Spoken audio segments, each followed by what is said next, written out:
right, welcome back to the channel. As you saw in the introduction of this video with the graphics and also the description of the video before you click into it, I am playing in competitive golf again. This is the Amateur Players Tour, so I'm excited to work with them to help promote my channel and as well as help promote them.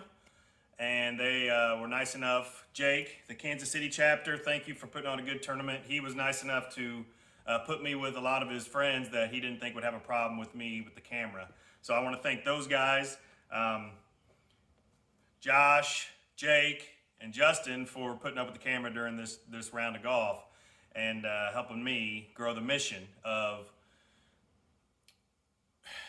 bringing awareness and using the game of golf to help with PTSD issues in the fire service and first responder field. So anyway, let's get into the video. It was a blustery, windy day, 20 mile an hour to 35 mile an hour gust. You'll see in the video. Anyway, loving to share this with you. Thanks for watching. Hit the subscribe button, hit the like button. It will help the mission grow. Thank you. Here we are on hole number 1, playing for the Black Tees in the Championship Division 1 flight. You can see the yardage there, but 510 yards. This fairway cambers to the right, so anything on the left side kind of feeds that way. And you'll see around this green, there's no bunkering. It's just the mounting on the right and left that can give you problems, especially where this pin's at in the back portion of this green. So that's what we got on the first hole. All right, here we go to the first tee. I'm not going to lie to you. I was a little nervous. First tournament back in a while. Have the camera, trying to figure all that out with strangers was a little nerve-wracking for me, but I was able to get a good drive in there, as you see on the first hole. So on this shot, I didn't want to go too long with that pin in the back middle portion of that green, so I chose the 5-iron to see if maybe it would release and get back to it out of the rough, or as you see here coming up, it comes up a little short. So there's what I got. So I am thinking, okay, probably a pitching wedge. Maybe throw it further with a 58, but I chose the pitching wedge here. And just trying to bump it on the green, let it run back to the pin. Conditions have been firm on this course for a couple weeks now, and I hit that one too hard. There, ended up on the back fringe. Or almost on the back fringe. And there's Jake putting. There's Justin walking there. And Josh, you might see here in a little bit. But thanks to those guys for being a part of not minding filming. So I was afraid of that putt because this green, like I said, it's been firm and fast this course. So here's the par putt.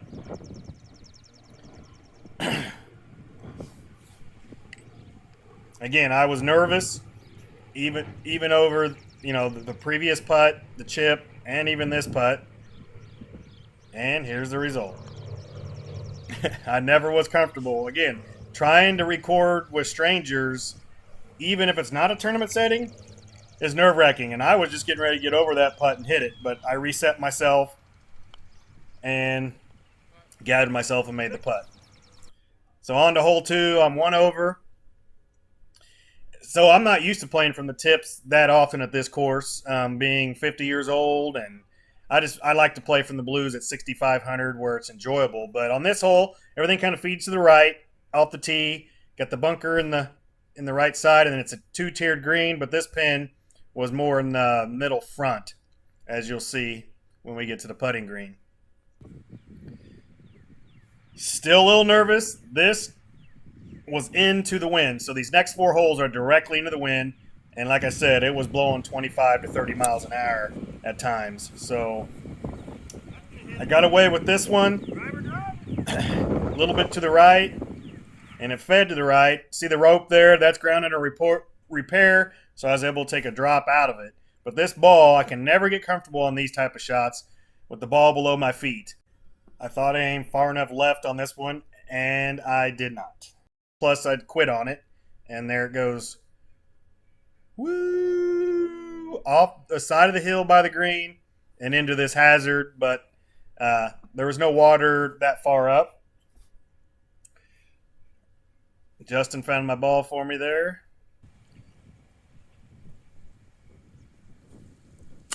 Yeah, the pin's just right by that tree on the right. And that wind took it almost immediately. And I had this long putt to get, hopefully keep close, and just get out of there with a bogey again. Which I tap this in, and we move on to hole number 3. So I think this hole is a well-designed par 3. It's got the water on the right, it's got the bunkers on the left, and it's got that little neck back there where they can put the pin. But it's a little tiered on the left. It's got a shoulder that comes off from the bunkers that gives you fits at times for putting. So here we are. I was unsure if I wanted to hit like a punchy 8-iron. I decided with the punchy 9-iron, and it got it up. I got it too far up in the wind, as you can see. And it ate it up. Short of this green. Got lucky it didn't kick right into the water. So at this time, I'm grinding in my head saying, I got to get this up and down and make something happen. And I thought I hit a good chip. It just didn't run out as far as I thought it would. And that's the game. You got to figure that out. Figure out your lies and see how far it's going to run. But I grinded, and there you go. I made the putt for par. Hole number 4. This tee box from back there, its angle is just weird. You'll see. You really can't see the fairway. I know the camera I had to keep on the lowest tripod setting because the wind was just blowing so hard that I had to keep it on that low setting so it wouldn't blow it over during the filming. But this one is downhill all the way, so it's like a club difference coming down to this green. But it's hard to even see that bunker. If you've watched some of my videos in the past, the right side over there has the bunker. And I finally hit a good drive. Well, I hit one on number 1, but I was feeling more comfortable is what I needed to say there with my drives. 173 5-iron abated with this, maybe the 6-iron on this one, but I felt I needed to get this up, hit the 5-iron, and the wind kind of died compared to what it was, and it went over, as you can see there. So it was kind of a little bit of a gnarly lie. I thought it would come out of there pretty good, and I have to use this camera angle because the slope there, and I just figured I'd give you a better result putting it at this angle instead of way behind me. You really couldn't see the ball, so I chose that angle. Here I wanted to show you Justin's putt just because you see how much it breaks, and it kind of gave me a read on what I needed to do. So here we go. See if I can make a par. Made a decent putt. Just didn't go in. That's golf.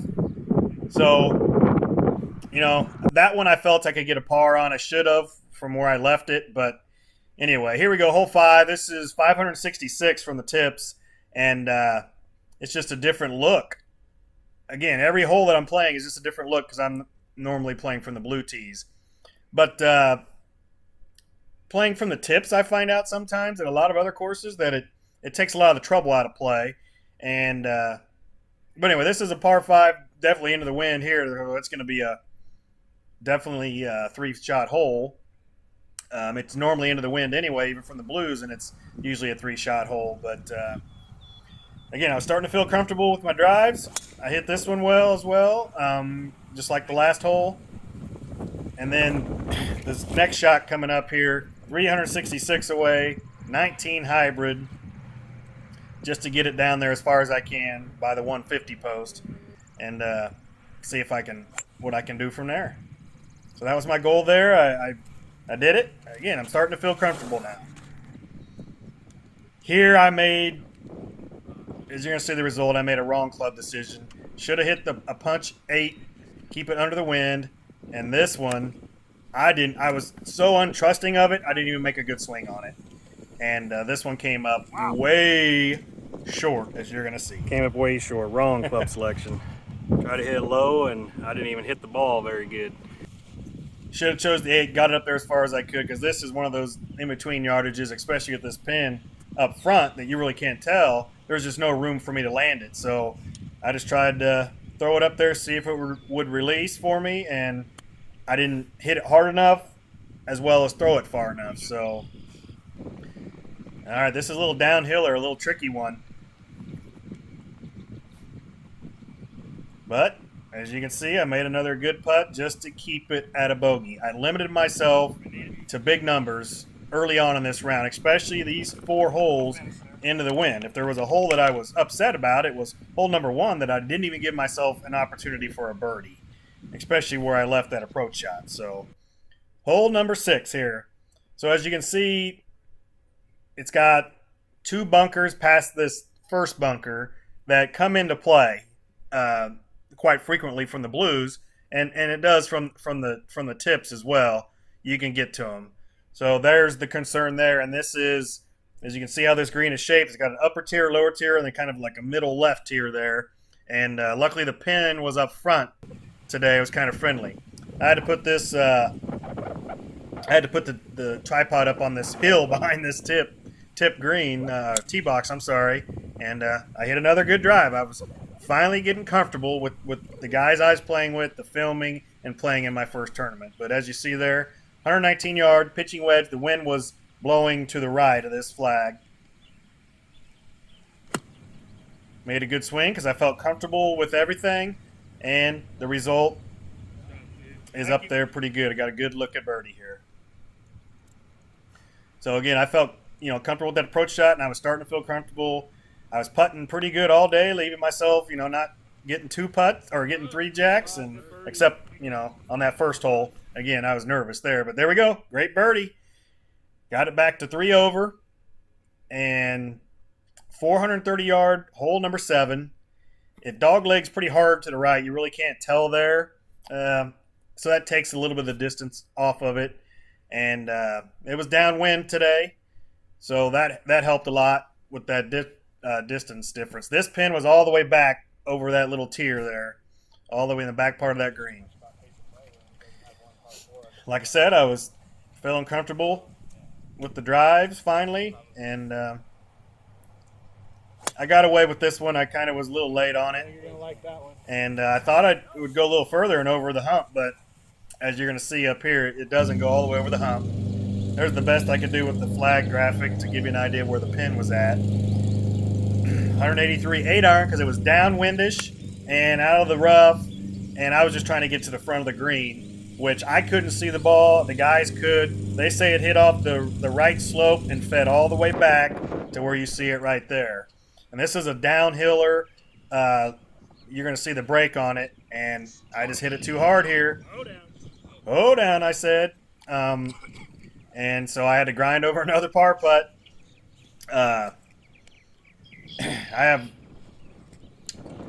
Putting was the key today, I think, for me, because I wasn't striking it great. But putting is the most important part of the game, I think. So, to be able to make that putt right there and keep the good vibes going was key. So 189-yard par 3 from the tips. I rarely play it from up there. The pin was in the front right portion of this green.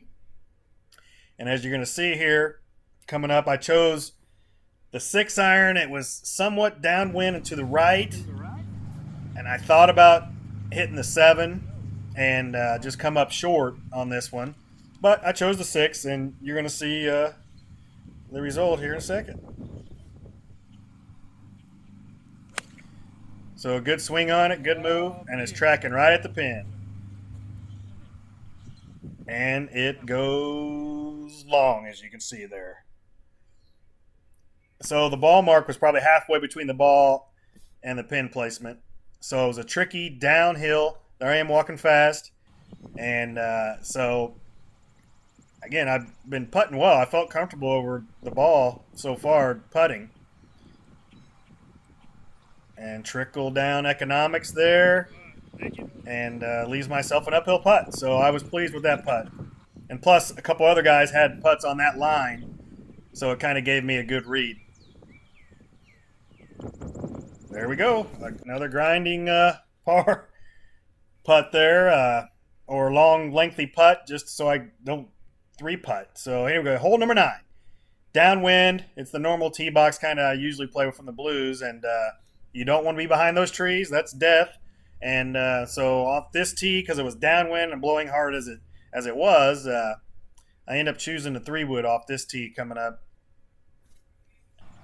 And the angle wasn't the greatest either to put the tripod. And again, I was keeping it on the lowest setting so it wouldn't blow over. But you can see the trees there, the clubhouse in the distance. You just want to be right of those trees. And I hit a little baby draw there, and it was in a good spot for me here coming up. So this pin is in the back right of this green. It's kind of tiered back there, so I thought maybe a pitching wedge to the middle could go downwind, hit, and release up to the pin. But you'll see the result, and like I said, the greens were been so firm, and this took the spin off of it being downwind, and it just released to the back of the green like you're going to see here. So I was on the fringe, another tricky downhill putt into the wind, so I didn't know how hard to hit it. You can see me bending over going, oh man, I think I hit it too hard. As you can see, I did. So here we go, another grinding putt for par. And I made it. Woo! So after that start and being 4 over after the first 5 holes, I'm happy to keep it at 3 over after this front 9. So thanks for watching this video. I'm happy to get back into competition golf, and I was able to film it for everyone. So thanks for watching. Love you all. Hit the subscribe button and the like button. And stay tuned for part 2, which will be coming soon, to see how I finish in this tournament. Thanks for watching. Love you all.